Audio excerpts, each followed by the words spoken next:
दोस्तों आज जो हमारा टॉपिक है डिस्कशन का वो है बिजनेस फाइनेंस। बिजनेस फाइनेंस जो है ये एक यूनिट है। अगर मैं बात करूं यूजीसी नेट कॉमर्स की तो उसमें बिजनेस फाइनेंस एक यूनिट है। और आज के इस वीडियो में, आज के इस लेक्चर में मैं आपके साथ कुछ बेसिक इंट्रो के बारे में बात करूंगा कि बिजनेस फाइनेंस में फाइनेंस क्या होता है, उसका क्या मीनिंग है, क्या स्कोप है, फाइनेंशियल मैनेजमेंट क्या होता है, उसके क्या ऑब्जेक्टिव्स है और कुछ बेसिक एमसीक्यू है जिसके ऊपर मैं आपके साथ डिस्कस करूंगा, जो एक यूजीसी नेट के लिए भी काफ़ी यूज़फुल है और जो बीकॉम एमकॉम के स्टूडेंट्स हैं उनके लिए भी, अगर ये टॉपिक उनके सिलेबस में कवर है बिजनेस फाइनेंस, तो उनको एक बेसिक अंडरस्टैंडिंग मिलेगी। चलिए स्टार्ट कर लेते हैं। बिजनेस फाइनेंस में सबसे पहले बात करता हूं मैं, फाइनेंस क्या होता है। फाइनेंस का मतलब होता है मनी या फंड। मनी या फंड। अगर मैं बात करूं मीनिंग की तो बेसिकली फाइनेंस क्या होता है, finance is a way of managing fund. Finance क्या है, एक फंड को मैनेज करने का एक वे है, एक तरीका है। इन इंक्लूड्स, इसमें शामिल है all those activities related with investing, borrowing, lending, budgeting, saving and forecasting of money. यानी मनी की फोरकास्टिंग करना, सेविंग करना, बजटिंग करना, लैंडिंग यानी किसी को मनी उधार देना, बोरोविंग किसी से लोन लेना, इन्वेस्टिंग इन्वेस्ट करना, ये इससे संबंधित जितनी भी एक्टिविटीज है वो सब फाइनेंस के अंदर कवर है। बेसिकली मैंने आपको बताया कि फाइनेंस क्या है, एक मनी या फंड है और एक तरीका जिसमें फंड को मैनेज किया जाता है और उसमें सभी एक्टिविटीज शामिल होती है जो कि फोरकास्टिंग ऑफ मनी संबंधित होती है, सेविंग या बजटिंग या लैंडिंग या बोरोविंग या फिर इन्वेस्टिंग। उसके बाद नीड ऑफ फंड। देखो आप सभी को पता है कि फाइनेंस जो है, जो फंड है, फंड की आवश्यकता, फंड की नीड जो है for all types of business activities. Business की कोई भी एक्टिविटीज हो, बिजनेस की सभी एक्टिविटीज के लिए फंड की आवश्यकता होती है, भले ही वो फाइनेंसिंग एक्टिविटी हो, भले ही वो इन्वेस्टिंग हो या फिर डिस्ट्रीब्यूटिंग एक्टिविटीज हो, सभी में फंड की रिक्वायरमेंट होती है, फंड की आवश्यकता होती है। अगर मैं बात करूं फाइनेंस के पर्सपेक्टिव्स की तो finance as a resource, finance एक रिसोर्स है और एक डिसिप्लिन के रूप में हम देखते हैं फाइनेंस को, यानी सब्जेक्ट के रूप में। तो फाइनेंस एज ए रिसोर्स का मतलब क्या है, ये एक मॉनेटरी मीन्स है। यानी मॉनेटरी का मतलब होता है जिसको हम मनी में मेजर कर सकते हैं, मनी में जिसका माप तोल कर सकते हैं। तो रिसोर्स एज ए रिसोर्स में अगर बात करूं फाइनेंस की तो फाइनेंस क्या है, एज ए रिसोर्स वो मॉनेटरी मीन्स है, एक मॉनेटरी साधन है जिसके अंदर जो है कोई भी एंटिटी जो है अपनी एसेट्स को फाइनेंसिंग करती है। अगर बात करें finance as a discipline, as a subject, तो फाइनेंस क्या है, फाइनेंस डिस्क्राइब करता है कि how individuals, business organizations and governments manage the flow of funds through an organization. मतलब फाइनेंस एज ए डिसिप्लिन क्या बोलता है कि एक बिजनेस ऑर्गेनाइजेशन जो है या कोई इंडिविजुअल्स जो है या कोई गवर्नमेंट्स जो है वो अपने फंड के फ्लो को कैसे मैनेज करता है एक ऑर्गेनाइजेशन के माध्यम से। यह है finance as a discipline, as a subject. उसके बाद अगर बात करें हम स्कोप की, फाइनेंस का स्कोप क्या है, तो देखो scope of finance is very wide. Finance का स्कोप काफी वाइड है, काफी चौड़ा है, क्योंकि finance is the life blood of business. Finance क्या है, बिजनेस का एक लाइफ ब्लड है। एज, क्योंकि it is used for carrying all type of business activities. क्योंकि अब फाइनेंस को एक लाइफ ब्लड क्यों मानते हैं बिजनेस का, क्योंकि फाइनेंस जो है बिजनेस की सभी एक्टिविटीज को करने के लिए इसको हम यूज करते हैं फाइनेंस को, इसलिए बोलते हैं ये एक लाइफ ब्लड है बिजनेस का। Business can not function without adequate funds. अगर एडिक्वेट यानी पर्याप्त मात्रा में फंड्स नहीं होगा तो बिजनेस जो है वो फंक्शन नहीं कर सकता। And the requirements of funds, जो फंड्स की जो रिक्वायरमेंट है, जो आवश्यकता है, वो डिपेंड करती है on size and type of business. Business का साइज क्या है, उसका क्या टाइप्स है, उस पर डिपेंड करती है कि जो फंड की रिक्वायरमेंट कितनी होगी। उसके बाद बात करते हैं फाइनेंशियल मैनेजमेंट की। Meaning of financial management. Financial management is concerned with procurement. Procurement का मतलब होता है कुछ परचेस करना, कुछ लेना। तो फाइनेंशियल मैनेजमेंट क्या है? इज ए कंसर्न विद, ये संबंधित है किससे? With the procurement of funds. Funds को प्रोक्यूर करना यानी किसी से लेना। एंड देयर प्रॉपर यूटिलाइजेशन, यानी उसका प्रॉपर तरीके से यूज करना। तो फाइनेंशियल मैनेजमेंट क्या हुआ? फाइनेंशियल मैनेजमेंट जो है वो संबंधित है प्रोक्यूरमेंट ऑफ फंड्स, यानी फंड्स को प्रोक्यूर करना, लेना और उसका प्रॉपर तरीके से यूटिलाइजेशन करना, उसका यूज करना। उसके बाद एक फिलिफेटस ने एक डेफिनेशंस दी है कि फाइनेंशियल मैनेजमेंट क्या है। इसको, ये एक एग्जाम पॉइंट ऑफ व्यू से इंपॉर्टेंट है, इसको आप देख लेना, याद रख लेना कि फिलिफेटस ने क्या कहा था फाइनेंशियल मैनेजमेंट के बारे में। उसके बाद हम बात करते हैं अप्रोच। अप्रोच क्या है फाइनेंशियल मैनेजमेंट की? अगर मैं बात करूं ट्रेडिशनल अप्रोच की, दो तरह की अप्रोच होती है फाइनेंशियल मैनेजमेंट की। एक होता है ट्रेडिशनल अप्रोच, एक होता है मॉडर्न अप्रोच। ट्रेडिशनल अप्रोच क्या बोलता है कि फाइनेंशियल मैनेजमेंट जो है वो लिमिटेड है कहाँ तक? प्रोक्यूरमेंट, यानी फंड्स को प्रोक्यूर करना, लेना। इसमें इग्नोर होता है डे टू डे प्रॉब्लम्स। जो बिजनेस के अंदर जो डे टू डे जो प्रॉब्लम्स आती है उसको इग्नोर कर दिया जाता है। जो फंड्स का अलोकेशन कैसे करना है, कहाँ कहाँ इसका अलोकेशन करना है, उसको भी इग्नोर कर दिया जाता है।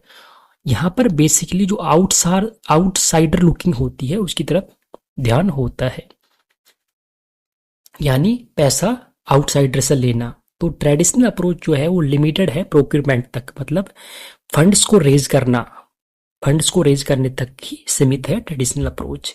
लेकिन बात करें मॉडर्न अप्रोच की, तो modern approach not only limited to procurement of fund. सिर्फ फंड्स को प्रोक्यूर करना यानी फंड्स को रेज करना वहां तक नहीं है।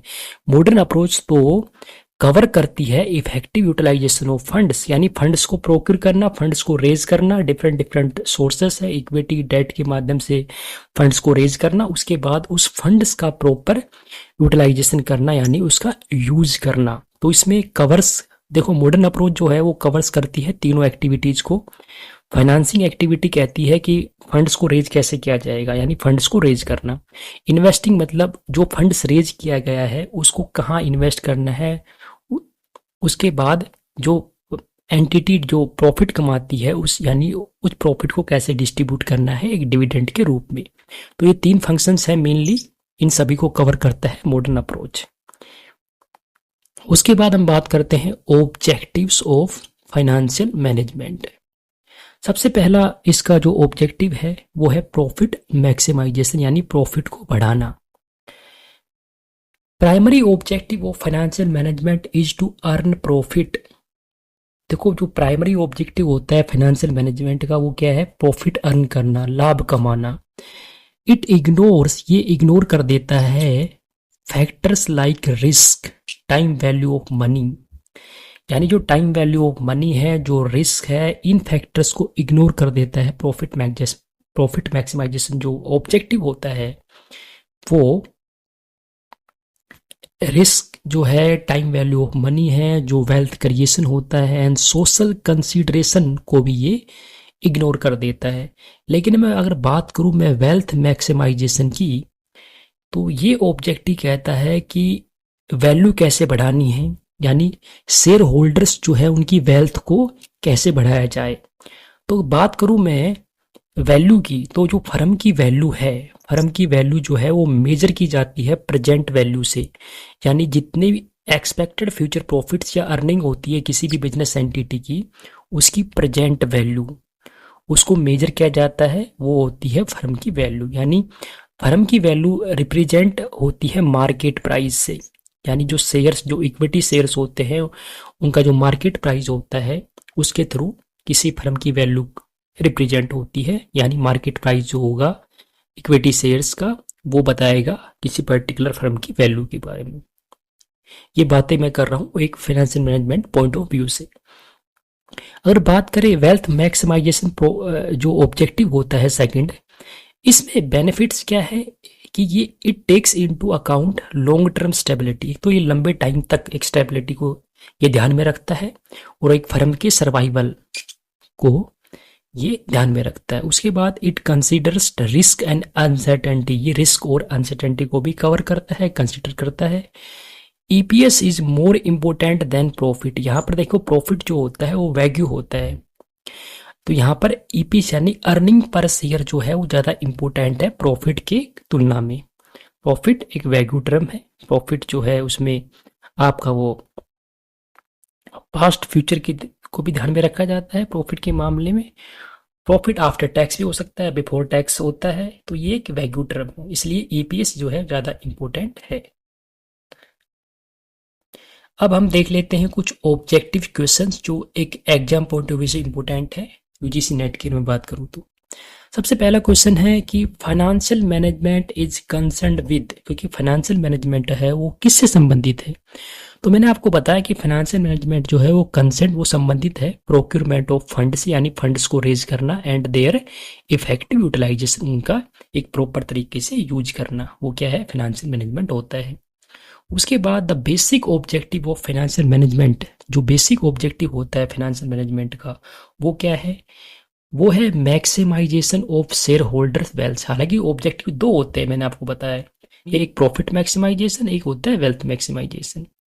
तो ये दो ऑब्जेक्टिव होते हैं, लेकिन जो बेसिक ऑब्जेक्टिव जो है फाइनेंशियल मैनेजमेंट का वो हम किस पे ध्यान देंगे, वो शेयर होल्डर वेल्थ को मैक्सिमाइज करना, यानी शेयर होल्डर वेल्थ को बढ़ाना, वो इंपॉर्टेंट है। उसके बाद which one of the following is the most pervasive and sustaining objectives of financial management, sorry financing decision, यानी फाइनेंशियल डिसीजन का जो बेस्ट जो मोस्ट परवेसिव सस्टेनिंग ऑब्जेक्टिव है वो कौन सा है इनमें से। पहला है प्रॉफिट मैक्सिमाइजेशन, नहीं है ये। अर्निंग मैक्सिमाइजेशन नहीं, कॉस्ट मैक्सिमाइजेशन। इसका आंसर होगा वैल्यू मैक्सिमाइजेशन, यानी वैल्यू को बढ़ाना। ये एक मोस्ट परवेसिव ऑब्जेक्टिव होता है फाइनेंशियल डिसीजन का। उसके बाद है द वैल्यू ऑफ फर्म, ये बहुत इंपॉर्टेंट क्वेश्चन है, ये एक एग्जाम पॉइंट ऑफ व्यू से अगर जो स्टूडेंट जो है वो यूजीसी नेट की प्रिपरेशन कर रहे हैं तो उनको काफ़ी बेनिफिट मिलेगा इस। Next question, the value of firm in wealth maximization objective is measured by, यानी जो फर्म की वैल्यू है वेल्थ मैक्सिमाइजेशन के अंदर, जो फर्म की वैल्यू है उसको कैसे मेजर किया जाता है, उसको मेजर किया जाता है प्रेजेंट वैल्यू से, यानी जितने भी भविष्य में, यानी जो भविष्य के प्रॉफिट होंगे, जो एक्सपेक्टेड, जो अनुमानित, उनकी प्रेजेंट वैल्यू जो होगी उसी से हम मेजर करते हैं फर्म की वैल्यू को। उसके बाद the goal of financial management is, जो गोल होता है फाइनेंशियल मैनेजमेंट का वो है maximize the wealth of equity shareholder, यानी इक्विटी शेयर होल्डर के वेल्थ को मैक्सिमाइज करना, बढ़ाना। उसके बाद which one is not an important objective of financial management, इनमें से कौन सा ऐसा ऑब्जेक्टिव है जो इम्पोर्टेंट नहीं है। देखो प्रॉफिट मैक्सिमाइजेशन तो ऑब्जेक्टिव होता है, वेल्थ मैक्सिमाइजेशन भी ऑब्जेक्टिव होता है, वैल्यू मैक्सिमाइज भी, प्रॉफिट देखो इसी का पार्ट है। ये है maximization of social benefit, social benefit को मैक्सिमाइज करना ऑब्जेक्टिव नहीं होता फाइनेंशियल मैनेजमेंट का। उसके बाद what is ignored in the principle of profit maximization, यानी प्रॉफिट मैक्सिमाइजेशन के अंदर किसको इग्नोर किया जाता है। तो देखो टाइम वैल्यू ऑफ मनी को भी इग्नोर किया जाता है, वेल्थ क्रिएशन को भी और रिस्क को, यानी सभी हो जाएंगे इसमें ऑल ऑफ द अबाव। उसके बाद है which of the following is not one the important objectives of financial management, इनमें से कौन सा ऐसा ऑब्जेक्टिव है इम्पोर्टेंट फाइनेंशियल मैनेजमेंट का जो इम्पोर्टेंट नहीं है, नहीं है बोला नोट। तो प्रॉफिट मैक्सिमाइजेशन तो होता है ऑब्जेक्टिव, वेल्थ मैक्सिमाइजेशन भी ऑब्जेक्टिव होता है, और वैल्यू जो है वो इसी का पार्ट है वेल्थ का। यहाँ पर सोशल रेस्पॉन्सिबिलिटी जो होगा वो ऑब्जेक्टिव नहीं होता फाइनेंशियल मैनेजमेंट का। उसके बाद जो नेक्स्ट क्वेश्चन है वो है the finance manager is accountable for, जो फाइनेंस मैनेजर होते हैं वो किसके लिए अकाउंटेबल होते हैं। Earning capital of the asset of the company नहीं, इफेक्टिव मैनेजमेंट ऑफ फंड नहीं, अरेंजमेंट ऑफ फाइनेंशियल रिसोर्सेज। देखो फाइनेंस नाम से ही मालूम पड़ रहा है जो फाइनेंस मैनेजर होगा वो क्या करेगा, जो फाइनेंशियल रिसोर्सेज का अरेंजमेंट करेगा। मॉडर्न अप्रोच जो है टू मैनेजमेंट इज, जो मैनेजमेंट की जो मॉडर्न अप्रोच है वो क्या है, पहला, total fund requirement of the firm, firm की टोटल रिक्वायरमेंट क्या है। Asset to be acquired, asset को एक्वायर करना यानी प्राप्त करना, परचेज करना। डिविडेंड की पेमेंट करना शेयर होल्डर को। तो मॉडर्न अप्रोच क्या बताती है मैनेजमेंट की, ये इन तीनों के बारे में बताती है। यानी मॉडर्न अप्रोच मैंने आपको बताया कि वो तीनों डिसीजन को कवर करती है, भले ही वो फाइनेंसिंग हो यानी फंड कितना रेज करना है, भले वो इन्वेस्टिंग हो यानी जो फंड रेज किया है उसको कहाँ इन्वेस्ट करना है, उससे क्या चीज़ें लेनी है, एसेट लेनी है कि नहीं।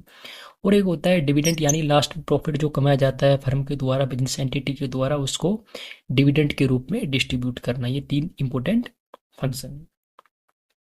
तो ये थे एमसीक्यू और बेसिक बिजनेस फाइनेंस क्या होता है। Okay, thank you.